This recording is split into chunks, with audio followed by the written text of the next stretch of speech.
আগে এখানে বহু খ্রিস্টান হুজুর আছেন, তার উচিলায় আরো আগে মসজিদ হওয়া উচিত ছিল, যদিও বাজারের নিকটে, কিন্তু আমরা অনেক সময় দেখি আমরা নিজেও আমরা এখানে নামাজ পড়ি, এই এলাকার ব্যবসায়ীরা বাজার কেন্দ্রিক এই ব্যবসায়ীর থেকে মানুষ ধরে ওখানে যাওয়া সম্ভব না।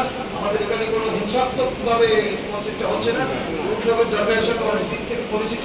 আপনারা সকলেই মিলে সহযোগিতা করবেন এবং ইনশাআল্লাহ আমরা কোনো ধরনের লোকের সামনে তো বলি লাভ হবে না। যখন আমরা নামাজ পড়তে আসি, যখন পয়সা ধরে আমরা পয়সা দিই এখানে অংশগ্রহণ করি এবং বেশি টাকার আগ পর্যন্ত আমরা এবং এইখানে এই মসজিদখানে সুন্দর করা হয়, সেজন্য আমরা আর্থিক দিক দিয়েও আমরা সহযোগিতা করবো।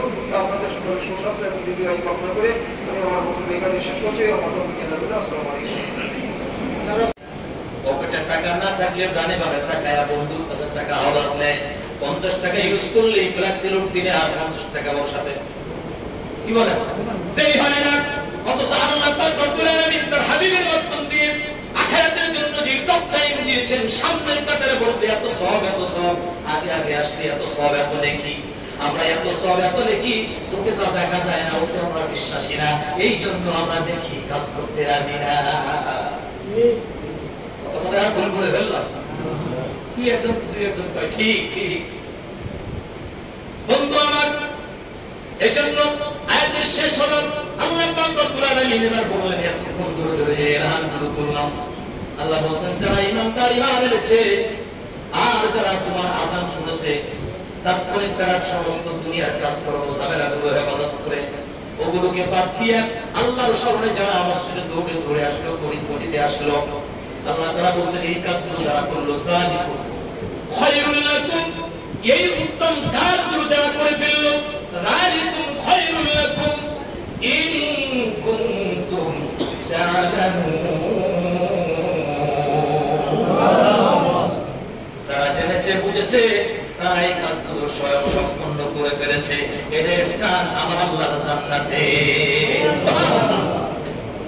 কারণ বিশ্বনবী আমার বলেছেন হাদিস, মান বানা লিল্লাহি মাসজিদান বানা আল্লাহু লাহু ফিল জান্নাহ।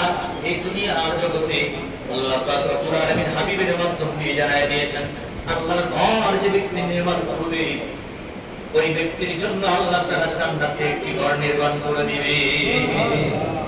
সুবহানাল্লাহ। কে বাড়িতে যেয়ে বলবেন সুবহানাল্লাহ। বলতে হুজুর জীবনে বহু মসজিদ বানাইছে, বহু মসজিদে দান সদকা করেছে, করছেন তো ভাই, কারণ আল্লাহ দিতে চাইছে একটা।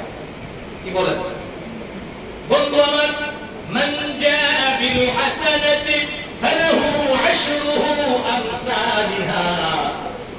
প্রাথমিক কথা বলছিলাম, আল্লাহ ধনভাণ্ডারে কমতি নাই, আছে নাকি? ছোট্ট জান্নাত আল্লাহ যেটা দিবে, সবচেয়ে নিম্নমানের জান্নাত আল্লাহ দিবেন মুমিনদেরকে। মুমিনের ওই জান্নাতটা 10টা পৃথিবী সমান তার জান্নাত হবে। সবচেয়ে ছোট মানের জান্নাত এই পৃথিবী 10টা সমান পৃথিবী আল্লাহ পাক রব্বুল আলামিন তার জান্নাতের জায়গা বানিয়ে দিবেন।